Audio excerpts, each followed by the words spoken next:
All right, guys, here it is. We are officially putting Fred and Lucy, his girlfriend, into the enclosure. Actually, I should do Fred and Ethel. Here they go, guys. Yeah, we don't want to keep this open. She's right by the door. Say hi. And Dennis finished the enclosure and my mouth has dropped, or my jaw has dropped. I absolutely love it. This is amazing. There was a few storms that held us back a bit, but other than that, this went up pretty fast actually. I love it. I love it. Look at them. Hi guys. Look at your new home. Are you talking? Hi. Look at them, guys. Again, this is a 10-foot high, 6-foot wide enclosure, all for the one pair of umbrella cockatoos that we have. And actually Ethel, which is her new name, is a hybrid Moluccan umbrella. She has the umbrella crest, but she has a salmon color to it. Really cool. She was sold to us as a Moluccan, but I knew right away she seemed kind of small and the color was kind of wrong when she was all white. But she's laughing. But I did end up seeing that her crest is the Moluccan salmon color, so she is a hybrid Moluccan umbrella. And Fred is a just straight umbrella. So when they have babies, they are just going to go back more to a pure umbrella baby, unless some of the babies come out with the Moluccan crest. But here they are. And now the enclosure does have a latch on it, so you have to so that is secure and the birds cannot come out by themselves. They can't unlatch it by themselves. We do have a nifty feeding tray right here. If you open it, we can actually feed from the outside, which we haven't put the cups in yet, but I love that. We got that on Amazon. We're going to put the link on our website if you're looking for one. I absolutely love it. And we're going to put that right there. And then again, this is a 10-foot high by 6-foot wide. Dennis painted the ceiling for me a nice terracotta gold. I absolutely love it. And then if you remember in one of our previous videos, I had him leave half of the enclosure open because most aviaries, if you ever really look at them, they are fully covered and they are fully in shade. Usually they only let the sun come in through the side. And in my experience, birds thrive when they are actually sometimes directly in the elements coming straight down. So I love to leave this open. And believe it or not, the birds will put themselves in rain, in windy days, in the outside nice drafts. And they will put themselves directly in the sunlight, even in the heat, because that is in their natural instinct to be in those elements. If you can see right now, she's actually standing in the sun. She chose to sit in the sun, and that is Ethel. You can see by her salmon crest right there, if you can see it. Pretty cool, huh? Looks like an umbrella, but has a salmon crest, and she actually has that yellow tail. But she has decided to use right away sit in my open side of the aviary, and I love it, and I really appreciate Dennis doing that for me, because they are going to thrive now that they have that option to expose themselves directly to the elements, other than this little cage wire, but the cage wire doesn't really protect anything. And I love that. They're just going to thrive a lot more than being in an enclosed aviary that gives them 100% shade. And she is loving it. Again, 10-foot high cement bottom, so that can prevent little critters and rats getting in. I mean, don't get me wrong, the rats can The rats can climb up. I'm sorry, that was an interruption. My phone telling me that I'm running out of battery. But don't get me wrong, the rats can still climb up and stuff. But the cement bottom is going to just make it even tougher for them to try to get through into the enclosure. And 10 foot high, 6 foot wide. And then right here, actually, this is a piece that I love that Dennis did for us. If you look on the other side, we have the nest box right here. I'm gonna have to climb up. I'm 5'3". And then we can, well, at least Dennis can. My head's below it, if my head's like this. But we can climb up and look into the nest box if we want to. And then it is supported by 4x4s all around, so that if there is a storm, the nest box is not going to sway. It's not going to move if there's any babies in there, which is awesome. And if you guys remember when the tornado happened, when we were in the outskirts of the tornado, this enclosure did not move at all. But one of my favorite features of this enclosure is that on the other side of the nest box, there is complete privacy. So Dennis, if we look over here on this side, you can see the opening to the nest box right here. You can see them standing right there, right next to their nest box. They know it right away. It's their home. We actually brought it from Chicago. It was their original nest box, and they made those original holes in there, if you can see. I'm gonna try to zoom in. They're the ones that made those holes. They made it home, and he's already going in, actually, and that's Ethel going in. Look at that. They love it. So again, one of my favorite features is that Dennis put complete privacy on the side of the nest box.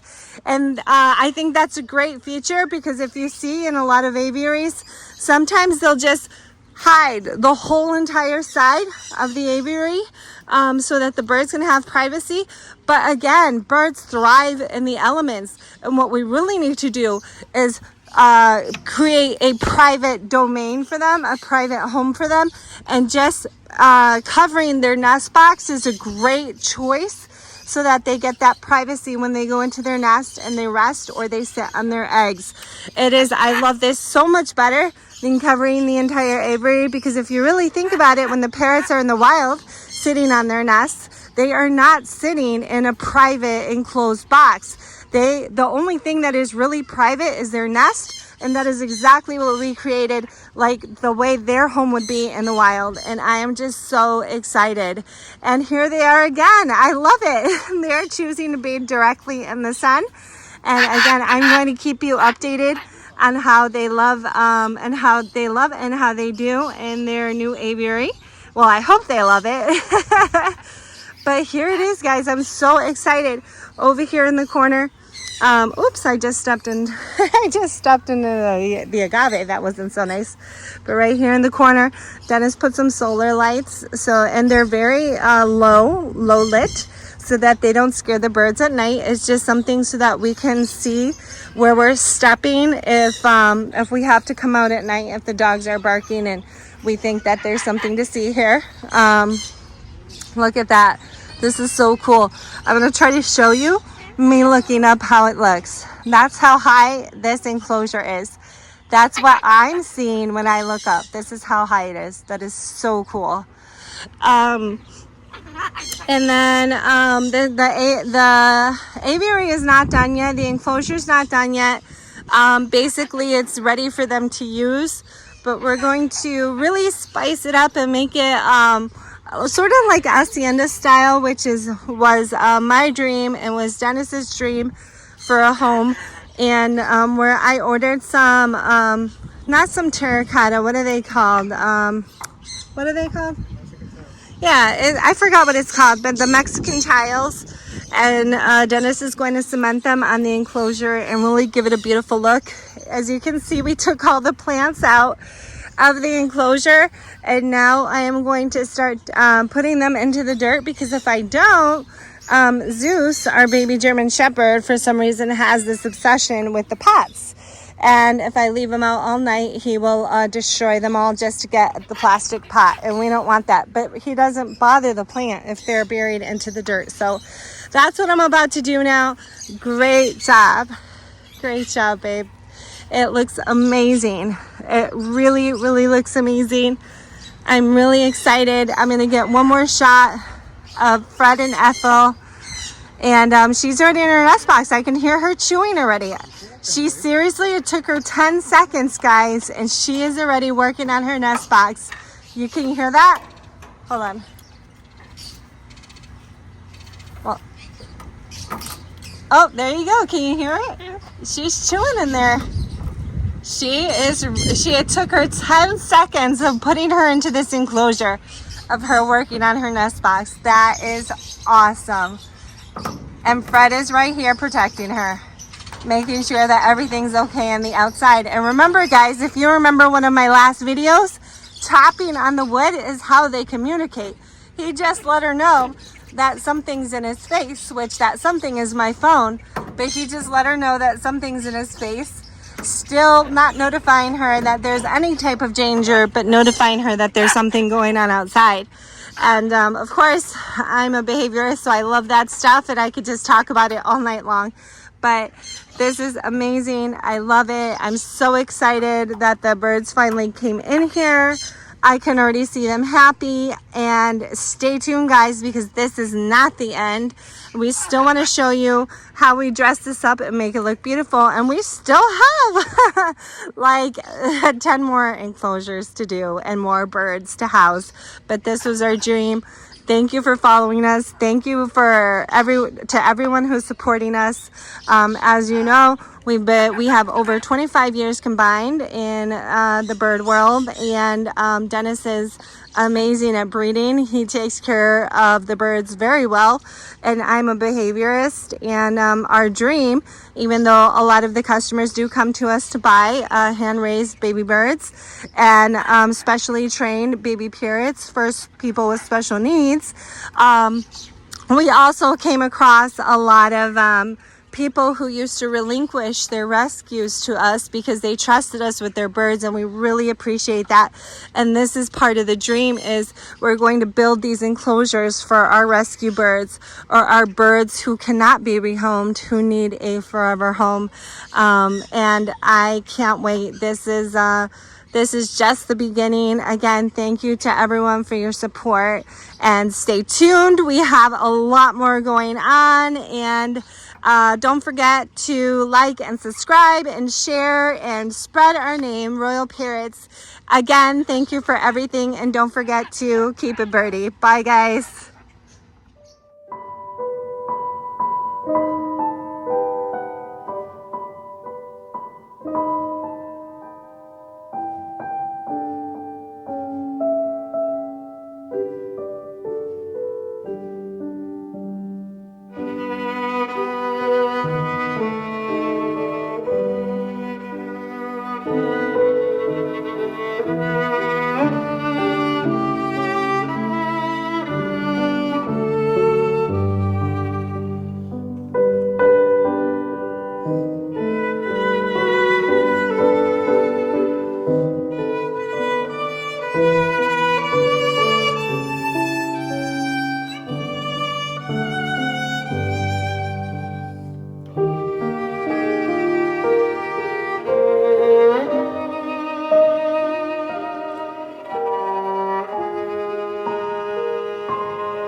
Got the enclosure up where I went crazy, if you guys remember, and I bought hibiscus. I really love hibiscus. I know a lot of people think it's like normal stuff. Mosquito. I love it. So Dennis is helping me plant it. He's wetting the soil before he digs it up, and then we're gonna plant the hibiscus and then put the cow manure and compost around it. There's Fred and Ethel, really happy, dancing in their new enclosure. We just made the video on that like 5 minutes ago. Look at this, guys. I absolutely love this one. Yellow hibiscus with the white center, and it's huge. Sorry, my hand is filled with dirt, but it's huge, like bigger than my hand.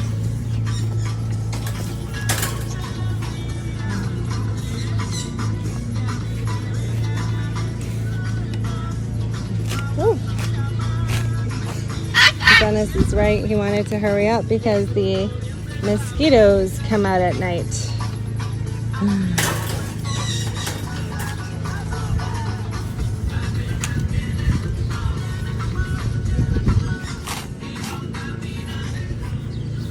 There's Lily. I'm playing in a kiddie pool. I love that they're still that innocent. All right. Put it in.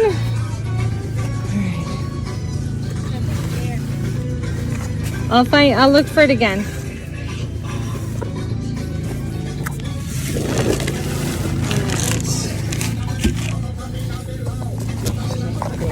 Take it out.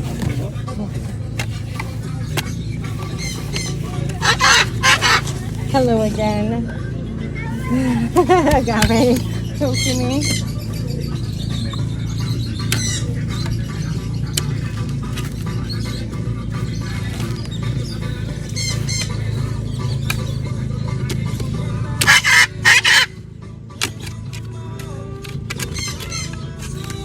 Butt. That's a pretty butt. Alright. Now we're going to drag the cow manure over here. There we go. Put it on the sides.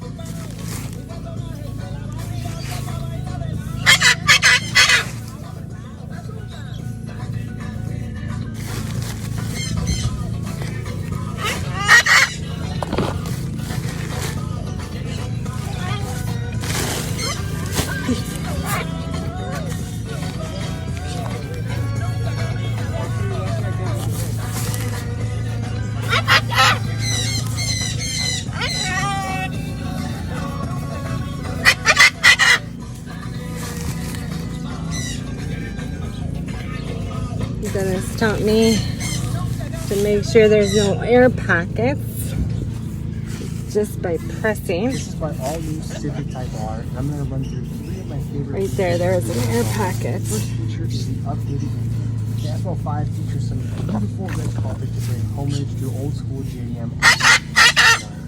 Also, the updated bucket seats are extremely comfortable and deeply bolstered. Then, of course, I have Break that up. That was the soil that was already here. The second feature is the updated 315 horsepower 2.0 turbocharged engine. This is the most powerful Civic Type R ever. The engine bay features better cooling. Okay, I think that's good. Find out all three beautiful OEM paint colors, and on my car we have the Sonic Gray Pearl. The green and green flake make this a very unique. Like, Devil 5 wheels and tires. Okay.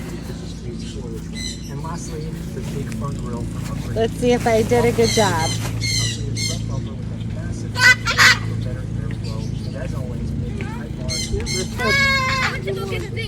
You said it's good, huh?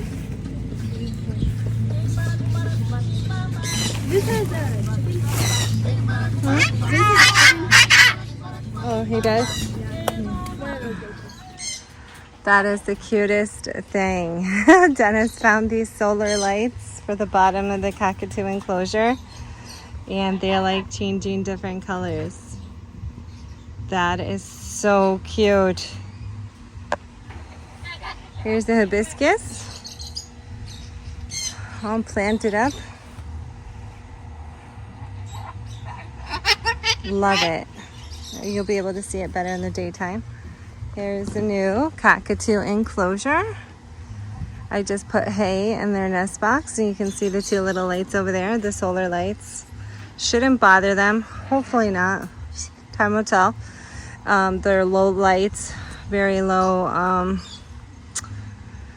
spectrum there, and is just to see in the night if we have to come over here to see what's going on. Then we can at least see where we're stepping. And then maybe like typical solar lights, maybe they won't last all night.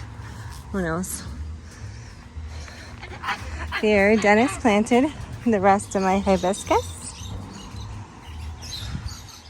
Oh, look at how beautiful that is. Oh, the Texas Tropical Trail. I absolutely love it. This is how all these plants thrive here with the tropical weather. Here's the rest of my hibiscus. I got some Hollywood hibiscus here. And then this is one of my absolute favorite. We still got to plant some more plants, but these two were my absolute favorite. And these are I believe it's called the Hong Kong orchid tree. Look it up. It is absolutely gorgeous. I saw a mature one at the nursery store, and I absolutely fell in love, and I had to have two. And so we got one right here, and then we got one right here. In Spanish, they're called cow hoof, pata de vaca. And it just means cow hoof because it's shaped like a cow hoof. But stay tuned, guys. Thank you for watching. Stay tuned because we definitely have more.